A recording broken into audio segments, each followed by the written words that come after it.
La salud de Silvina Luna, pero en general también de las denuncias contra el doctor Aníbal Lotoki. En línea está la doctora Ileana Lombardo, abogada de Lotoki. Lotoki ha estado en contacto en una entrevista con Telenoche en el día de ayer, que ha despertado realmente mucho malestar. Tenemos que decir, y lo más importante es que Silvina Luna se ha despertado, pero que continúa en terapia intensiva. Doctora Lombardo, le agradecemos por este contacto con nosotros. Hola, buenas tardes, ¿cómo están? Doctora, la verdad es que azorada, como muchísimas personas, miraba ayer la entrevista en la que el doctor Lotoki decía, sabían que yo no era cirujano plástico. ¿Por qué estaba operando y realizando cirugías plásticas? Es más, ¿por qué sigue publicitando servicios de cirugías plásticas en las redes sociales cuando no es cirujano plástico? No, a ver, Lotoki es médico cirujano, ¿sí? Sí. Recibido en la Universidad Nacional del Nordeste.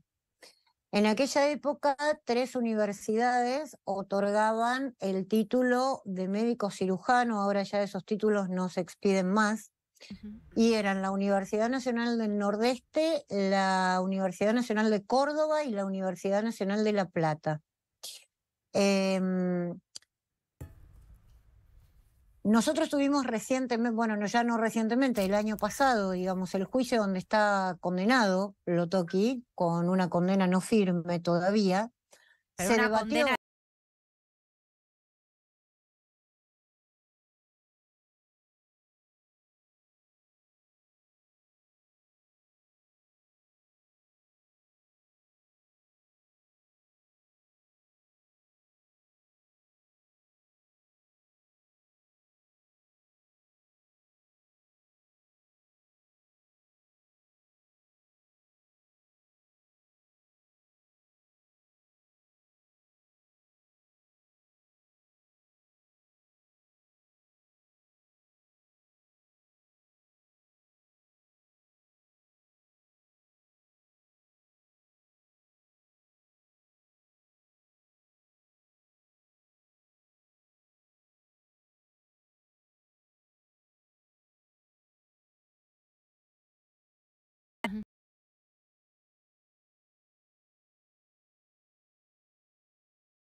Para realizar las prácticas médicas que realiza. ¿Sabe por qué le pregunto esto, doctora? Y estoy viendo una entrevista que dio usted y algunas declaraciones. Dice, si no hubiera sido condenado por la utilización de un producto prohibido, usted hace la alusión a la utilización del metacrilato o un producto clandestino. Y agrega que en la sentencia se informa que el polimetacrilato fue utilizado en zonas y en cantidades no aconsejadas. Mi pregunta es, ¿podía estar realizando intervenciones con polimetacrilato una persona que estaba dispuesta a aplicarlas en cantidades no aconsejadas con el riesgo que esto podía implicar para los pacientes, en algunos casos dirimiéndose entre la vida y la muerte como Silvina Luna? Yo te hago una pregunta a vos. ¿No aconsejadas por quién? Por la ANMAT. No, ahí está el error y esa es una de las razones por las que nosotros fuimos a casación. El producto está debidamente aprobado por ANMAT. Es más, hoy en los medios En las, hubo un montón en las de cantidades médicos. en las que lo aplicaba Lotoki, doctora. No. En el juicio nosotros Estamos llevamos hablando de la aplicación en las cantidades en que lo utilizaba Lotoki, doctora. Si me dejas hablar, te lo explico. Sí, adelante. Bien, la situación es esta. Cuando el juicio se inició, se hablaba de una sustancia no autorizada, ¿sí? O en zonas no autorizadas. Más adelante, cuando se demostró en el juicio, porque vinieron los expedientes de aprobación del producto, que la sustancia sí estaba autorizada y estaba autorizada para esas zonas, y nada dice el expediente de ANMAT respecto de las cantidades, empezaron a cambiar la terminología y pasaron de hablar de un producto desautorizado a un producto desaconsejado. Pero yo le estoy hablando de las cantidades no aconsejadas, doctora. Mi pregunta es, ¿por qué lo utilizaba en esas cantidades? Entendiendo los riesgos. porque no estaba ni desaconsejada ni desautorizada la utilización en esas Y cantidades. cuénteme por qué entonces la justicia lo condenó a 4 años. Por eso estamos apelando la sentencia. Pero además, la justicia lo condenó a Lotoki por no haber informado a sus pacientes la supuesta aparición de granulomas. Lo dice claramente la sentencia. Lo que le reprocha la justicia a Lotoki, el fallo en realidad, es no haber cumplido con el deber de información de un posible efecto secundario que puede generar el producto, y esto surge de los expedientes del ANMAT. ¿Cuál es ese efecto secundario? La posible formación de granulomas, que no se forman en todos los pacientes, porque aparecen o se presentan por la respuesta del organismo propio, de la respuesta inmune del paciente al implante del cuerpo extraño. Y esto Ahora, no, pero doctora, no. Si hay un riesgo como este, un riesgo significativo para la salud, que por supuesto es deber del profesional informarlo de una manera exhaustiva y clara para el paciente, ¿correcto? ¿Cuál es el riesgo para la salud, me decís? Usted me lo están enumerando recién, los granulomas. No, es que el granuloma no es una lesión, es un efecto secundario. Claro, pero eso es un riesgo, es algo que afecta a la salud de la persona. No. Doctora, yo entiendo, porque además me está hablando de no autorizado, no aconsejado, cuando la pregunta la formulé sobre su propia aseveración de que era un producto no aconsejado utilizado en mayor cantidad. Yo entiendo, las complicaciones para el Lotoki son muchísimas. La pregunta que le quiero hacer, y le pido con toda honestidad, le pido con honestidad, así mínimamente tratamos de tener una conversación que sirva a la opinión pública, porque esto es grave, muy grave, y hay una persona peleando por su vida, y esto es lo que tiene que tener centralidad, y hay otras personas que han tenido efectos realmente tremendos, todas intervenidas por el doctor Aníbal Lotoki. La pregunta es, ¿por qué utilizaba esto en cantidades no aconsejadas? Y la siguiente pregunta es, ¿por qué no fueron o por qué las pacientes refieren no haber sido informadas de manera exhaustiva sobre los efectos que podía tener una intervención de estas características?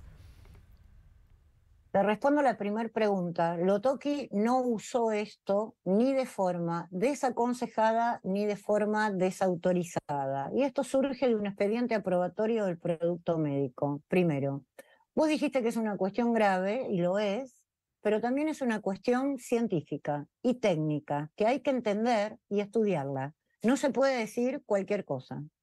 Segundo tema, Lotoki lo informó, y por eso nosotros estamos apelando la sentencia en casación. El granuloma es la formación de tejido cicatrizal de modo exuberante, dicho por médicos que testimoniaron en la causa penal. ¿Sí?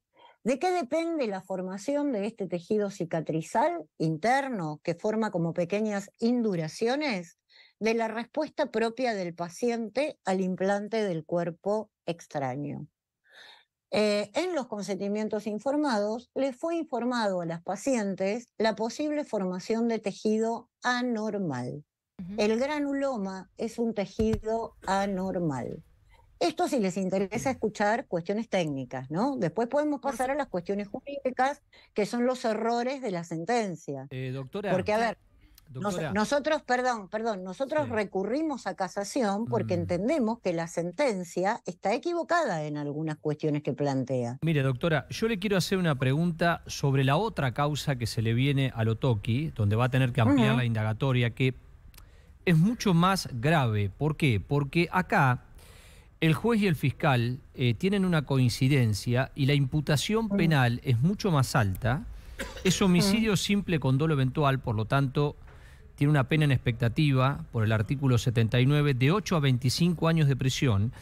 Y la Junta Médica, y también lo dice el juez en su dictamen, cuando lo obliga a presentarse cada 15 días en el juzgado, cuando lo embarga y cuando le cambia la imputación penal de homicidio culposo a dolo eventual, lo que consideran ahí todos los que están en esta causa es que hubo irregularidades en la clínica médica, que se obviaron los antecedentes médicos y que la muerte fue por pluralidad de acciones por responsabilidad de Lotoki, Y el juez lo dice en su dictamen que priorizó cobrar sus honorarios antes que la salud de su paciente, el empresario Rodolfo Zárate. ¿Cómo se preparan para defenderlo a una causa que no es excarcelable y que lo puede llevar directamente a prisión? Mira, nosotros, ese procesamiento es reciente, ¿sí? Es del 6 de junio. Sí, sí. Nosotros apelamos ese procesamiento, está por elevarse a Cámara la apelación, Sí, sí. porque también contiene errores, porque yo te comento cómo vino la secuencia. El fiscal solicitó fines de abril, así sorpresivamente, Ujú. la ampliación de indagatoria de Lotoki para imputarle el delito de homicidio simple. Sí. Porque hasta ese momento la imputación que tenía era de Homicidio homicidio culposo. culposo. Sí, sí. Bueno, el juez le dijo en ese momento que iba a esperar el informe de una nueva junta médica que Ujú. había ordenado y que iba a analizar el pedido con posterioridad, ¿sí? A los 5 días, sin que estuviera el informe de la junta médica, sorpresiva y misteriosamente, Ujú. el juez lo convocó a indagatoria. Obviamente que cuando llegó la convocatoria nos dimos cuenta que accedía al pedido del fiscal y que le iba a imputar el homicidio simple como había pedido el fiscal. Y así fue. Con lo cual, parece ser que durmiendo a la noche, consultando con la almohada, el juez cambió de opinión y dijo, ay, bueno, le voy a hacer caso al fiscal y lo voy a convocar antes de que esté el dictamen de la Junta Médica. ¿Por qué convocó una nueva Junta Médica el juez? Porque ya se había hecho una el año pasado. Porque no se pudo determinar la causa de muerte de Zárate. Ujú. O sea, todavía no se sabe, el informe de autopsia dice que falleció de congestión meningoencefálica y edema pulmonar, pero no se sabe qué lo produjo, ¿sí? Ujú. A esto nosotros le llamamos la etiología Sí, de sí, la sí. muerte. Sí, sí. Bien, con este y otros tantos argumentos, nosotros estamos yendo a Cámara porque no entendemos cómo el juez sabe que Lotoki produjo la muerte de Zárate cuando todavía no sabe que se murió. Doctora, además del informe de autopsia que da la data de muerte, el mecanismo de muerte y la causa de muerte, ¿se pidieron Ujú. informes complementarios, histopatológicos, Todos, toxicológicos? histopatológicos, Ujú. toxicológicos, todo. Y además la autopsia determinó, yo te comento, ¿Eso está esto que terminado, lo dice, complementario, o todavía no está? no, ya está. Y la última pericia, la última junta médica que había ordenado el juez, había sido para incorporar la opinión de un perito especialista en hemoterapia, Exacto. porque notó que en la emergencia, cuando se descompensó, fue transfundido. Sí, ¿Sí? Entonces sí, sí. empezaron a surgir dudas, ¿viste?, sobre la compatibilidad De la sangre. sanguínea y qué sé yo. Sí, sí. Claro, y si no podía haber sido eso, tal vez lo que haya incidido La muerte. en el desenlace fatal. Bien, no aportó ningún elemento nuevo la intervención de este nuevo especialista y ya están concluidos todos los informes, Ujú. pero sí es importante decir que de la autopsia surgió. La cuestión es así, viste que el fiscal y el juez dicen que apuró Lotoki la cirugía porque quería cobrar Sí, sí, sus está en el honorarios. dictamen, yo lo leí, sí, sí. Bueno, la cuestión es esta. Zárate se tenía que operar mucho antes. Sí. Cuando Estábamos Lotoki le con el hace tema los... del COVID, estábamos con ese tema. Todavía no estaban suspendidas las cirugías, estaban Exactamente. habilitadas por el Habilitado. Ministerio de Salud de la Nación. Mm. Esto es importante recalcarlo porque el juez también dice que lo operaron en un contexto de COVID. Sí, sí. Bueno, las resoluciones que autorizaban y que prohibían están agregadas a la causa. Bueno, la cuestión es esta. Cuando Lotoki le hace los análisis prequirúrgicos al paciente, aparece un poquito elevada su azúcar. Se detecta que era diabético tipo 2, ¿sí? Ujú. Entonces Lotoki suspende la cirugía, le manda a repetir el análisis porque pensó que podía haber un error o que por ahí el paciente no había ido bien en ayunas, hacerse los análisis, qué sé yo. O sea, repite el análisis para corroborar cuadro. Ujú. Efectivamente, el segundo análisis da lo mismo. Evidentemente, Zárate desconocía que tenía esta patología, ¿sí?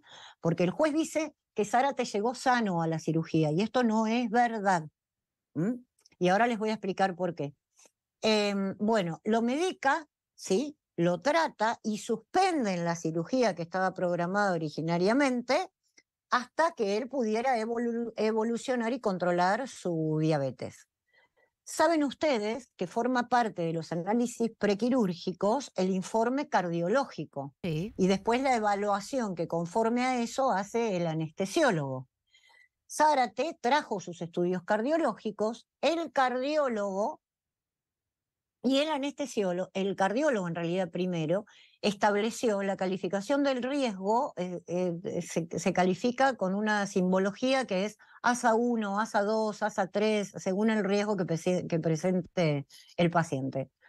El cardiólogo lo calificó como ASA 1, ¿sí? O sea, era una cirugía sin riesgo.